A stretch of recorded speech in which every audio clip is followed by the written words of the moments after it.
नमस्कार, मैं मनीष आप सभी के बीच में पुनः उपलब्ध हूँ और उपलब्धता इस साथ में है कि बिहार विधानसभा चुनाव 2025 का आगाज हो गया।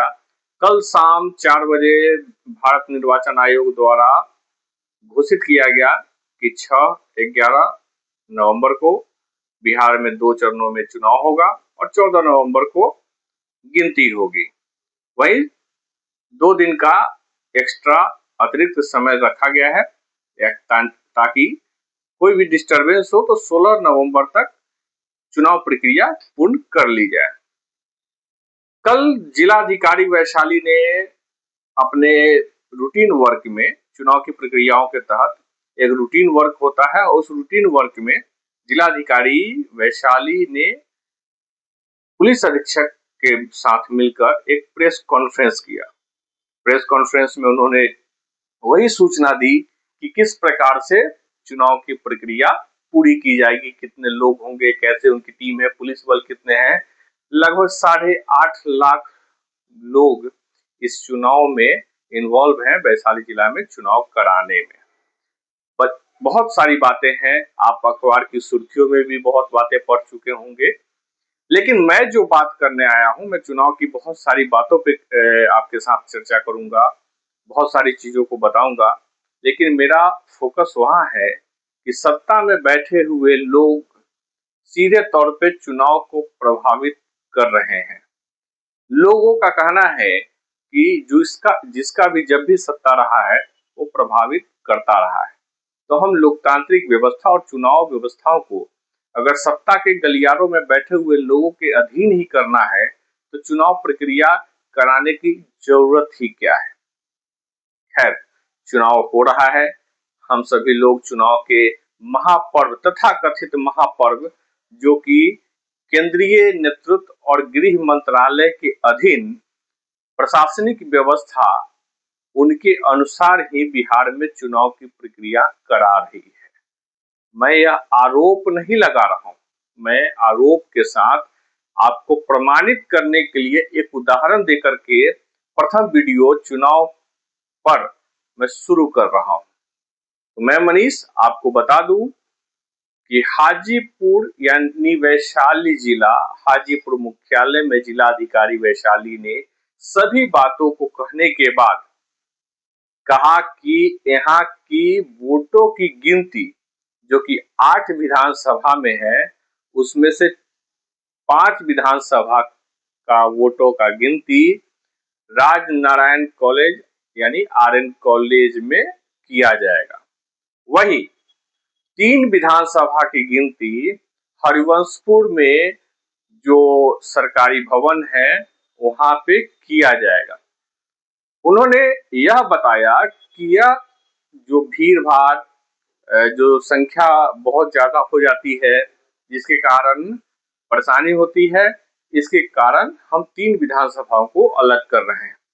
ये अच्छी बात है, 3 नहीं 4 हो जाना चाहिए था, 4-4 विधानसभाओं को डिवाइड करते तो ज्यादा अच्छा होता, लेकिन इन्होंने 3 विधानसभा को अलग किया है। तो 3 विधानसभा कौन कौन है, इस पे बात रखने से पहले मैं 5 विधानसभा की बात कर देता हूं जिसे आरएन कॉलेज में गिनती में शामिल किया जाएगा। मतगणना जो होगा वो आरएन कॉलेज में होगा। वह है वैशाली विधानसभा, लालगंज विधानसभा, राजापाकर, महुआ, महनार, ये 5 विधानसभा आपको आरएन कॉलेज में गिनती होगी। अब आपको लगेगा कि ये किस कैलकुलेशन के अनुसार ये 5 है, बीच में एक पातेपुर कहां छूट गया। खैर, 3 विधानसभा जो बच गया वह है हाजीपुर, राघोपुर और पातेपुर। यह समझ में नहीं आ रहा है कि आखिर किस व्यवस्था के तहत पातेपुर को अलग कर दिया गया। अगर 3 विधानसभा जिस तरीके से हाजीपुर और राघोपुर को एक साथ रखा गया तो उसके बगल में रखना था तो महनार रख सकते थे, राजापाकर रख सकते थे, महुआ रख सकते थे या लालगंज रख सकते थे, लेकिन पातेपुर क्यों आ जाता है? तो यह है भारत सरकार के गृह मंत्रालय का कमाल। और गृह मंत्रालय का क्यों? क्योंकि हाजीपुर के पूर्व विधायक, उजियारपुर के सांसद और वर्तमान केंद्रीय गृह राज्य मंत्री नित्यानंद राय का यह तीनों प्रमुख क्षेत्र है। और जो संभावनाएं बन रही है, यही तीनों सीट भाजपा के खेमे में आने वाली है। महज 1-2 दिन के अंदर यह स्पष्ट हो जाएगा कि भाजपा को कौन कौन सी सीट मिलेगी। और चुनाव आयोग के जिला अधिकारी के मतगणना के सिस्टम के अनुसार यह क्लियर मैं कह रहा हूं कि यह तय मान लीजिए कि हाजीपुर, राघोपुर और पातेपुर ही भाजपा को सीट मिलेगा। और इसीलिए इन तीनों सीट को एक तरफ गिनती के लिए भेज दिया गया है। क्यों भेज दिया गया है, यह समझ लीजिए। हाजीपुर पे नित्यानंद राय का हमेशा से कब्जा रहा है, एक क्षेत्र राज रहा है और नित्यानंद के खिलाफ में बोलने की हिम्मत हाजीपुर विधानसभा क्षेत्र में किसी में नहीं होती है। विपक्ष के भी उम्मीदवार मौन है, भले ही 2-4 हजार वोट से हार जाते हों। यह गैप जिस परिस्थिति में बनी हुई है, वो गैप आपको चुनावी गणना में भी समझ में आ जाएगा।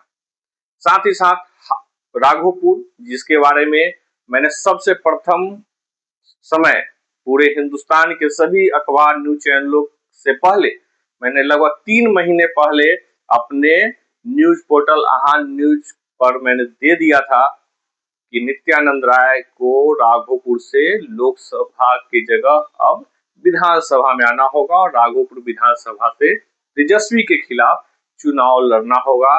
तो वह तैयारी पूर्ण हो रही है। और अगर तेजस्वी के खिलाफ नित्यानंद राय चुनाव नहीं लड़ते हैं तो अपने भतीजे को ही चुनाव लड़ाएंगे। और जब भतीजे को लड़ाने की बारी आएगी तो यह सीट लोजपा के खाते में जाएगा और लोजपा से उनके भतीजे अरविंद राय यहां से चुनाव लड़ेंगे। 2 परिस्थिति है और इसीलिए इन तीनों सीटों पर एक अपना टीम और गुट बना करके नित्यानंद राय, क्योंकि यह जो चुनावी प्रक्रिया है पूर्ण रूप में निष्पक्ष तो नजर नहीं आ रहा है हाजीपुर वैशाली जिला को देखते हुए। जो सवाल विपक्ष करता है उसमें बहुत सारी बातें हैं। मैं विपक्ष के कथनी और करनी पे नहीं जाता हूं। मैं हमेशा से प्रयास करता हूं वीडियो को निष्पक्ष और अपनी समझ से बनाएं। चिराग पासवान का एंट्री हो रहा है वैशाली जिले के कई सीटों पे, लगभग 2 सीट मिलने की संभावना है।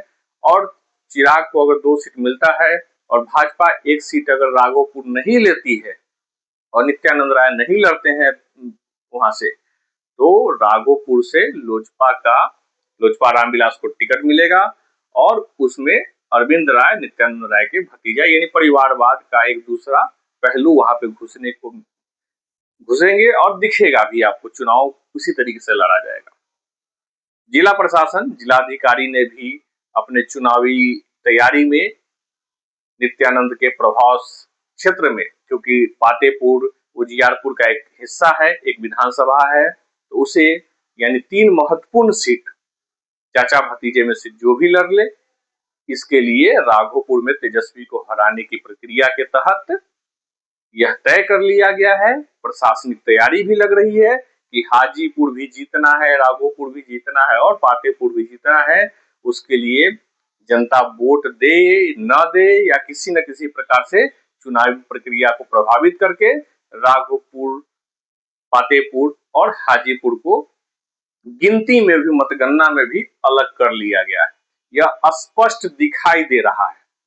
यह चुनाव आयोग को भी इसमें मैं टैग करूंगा इस वीडियो को, ताकि चुनाव आयोग भी इसमें मंतव्य अपना दे, विचार दे और इस कैलकुलेशन में जो 5 सीट और 3 सीट का दिया गया है उसको 4-4 करे और 4 करने के साथ पातेपुर, राघोपुर के साथ हाजीपुर को टैग न करे, हाजीपुर राघोपुर को बिल्कुल अलग करे, साथ ही साथ 4 डिवाइडेशन जो करे वो बहुत ही व्यवहारिक तरीके से करे, ताकि जनता को, लोगों को, राजनीतिक दलों को इस पे आपत्ति न हो। और मुझे भी संशय जो समझ में आ रहा है, जो देखने को मिल रहा है, अभी तक किसी राजनीतिक दल ने इस पे टिप्पणी नहीं की है, लेकिन मैं यह प्रथम वीडियो के साथ कह रहा हूँ कि यह गृह मंत्रालय के द्वारा एक प्लान सेट करके इसको बनाया गया है, इस पे हमें आपत्ति दर्ज करनी चाहिए और इस वीडियो को चुनाव आयोग को भी भेजा जाएगा